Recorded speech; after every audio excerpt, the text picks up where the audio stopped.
Halo, bertemu kembali dengan saya, Kolektor Saham. Apa kabar teman-teman semua? Semoga sehat, semoga baik-baik saja. Oke, kita akan kembali membahas portofolio pribadi saya, di mana saat ini porsi obligasi adalah 32%, cukup oke, di mana target maksimal saya adalah 30%. Lalu dari porsi saham ada 61%, sedikit over karena saya memaksimalkan saham ini hanya sampai 50% dari keseluruhan porto. Lalu ada valuta asing, di mana di sini US dollar ya, itu di 6,3%, masih butuh ditambah. Namun saya ingin melihat momen yang pas, karena saat ini USD sudah di 16.500 apa ya. Nanti akan koreksi dikit saya tambah, koreksi dikit saya tambah gitu. Memang USD masih dalam fase uptrend, terus menanjak sejak beberapa bulan terakhir. Lalu cash yang sangat tipis 0,2%. Ya, semoga di kuartal 2 nanti saya mendapat rezeki dan uang dingin yang bisa saya parkir di RDN saya, sehingga kepemilikan cash dan juga porsi stoknya jadi berkurang dan semuanya akan sesuai seperti planning saya. Oke, langsung saja kita bahas saham yang saya miliki saat ini. Memang hanya berfokus di perbankan, karena saya masih melihat belum bergairahnya sektor lain. Paling setelah ini saya memprediksi bahwa saya akan melirik batubara mungkin di tahun depan, karena untuk saat ini masuk di batubara masih agak tanggung ya, karena sentimen negatifnya belum terlalu kejam dan sentimen positifnya juga belum ada, karena harga batubara masih di atas 100 ya kalau nggak salah. Mungkin nanti ketika harga batubara di 70 atau 80 dolar, saya akan mulai mempelajari satu persatu emiten jagoan saya di batubara. BBCA saya hanya titip sendal ya. Saya memiliki harga rata-rata di 8.000. Lalu BNI saya memiliki harga rata-rata di 4.000. Untuk di saat-saat ini masuk di beberapa emiten itu seperti memiliki kebebasan tersendiri ya. Maksud saya, ketika kita menginginkan sebuah harga, katakanlah BNI saya ingin di harga psikologis 4.000, nah dikasih gitu ya. Gimana kurang enaknya di pasar saham Indonesia ini.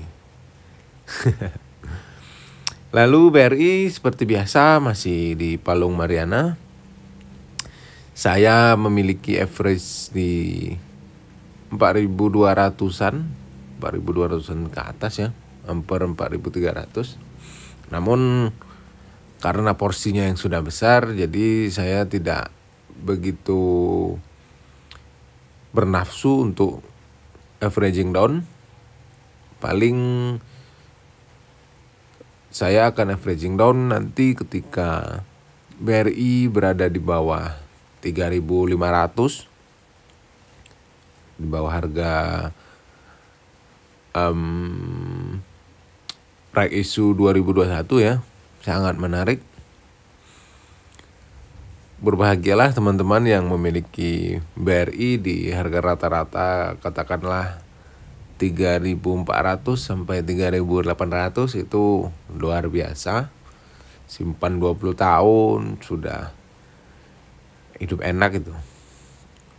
Lalu mandiri hanya ada 5 lot. Saya dapat di harga 4.400. Ini karena sebelumnya ini hanya BRI ya, seperti yang teman-teman lihat di update portofolio terakhir.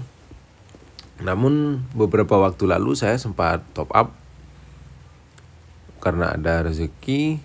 Saya top up 10 juta.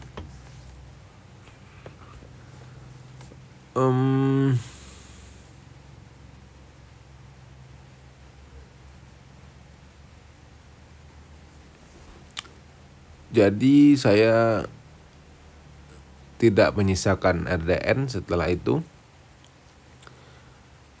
Kebetulan harga juga lagi turun kemarin.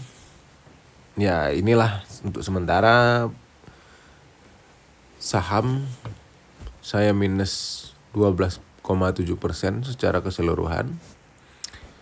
Lalu dari obligasi korporasi seperti biasa masih terbilang stabil dan masih terus memberikan kupon ketika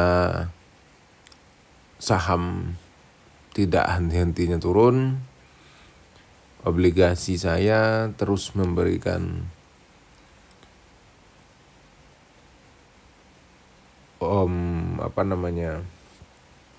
cash flow yang lumayan. Saat ini total untuk harga ya, karena sebetulnya harga ini tidak berpengaruh karena saya tidak akan menjual sampai masanya habis. Saya hanya menikmati kupon ya.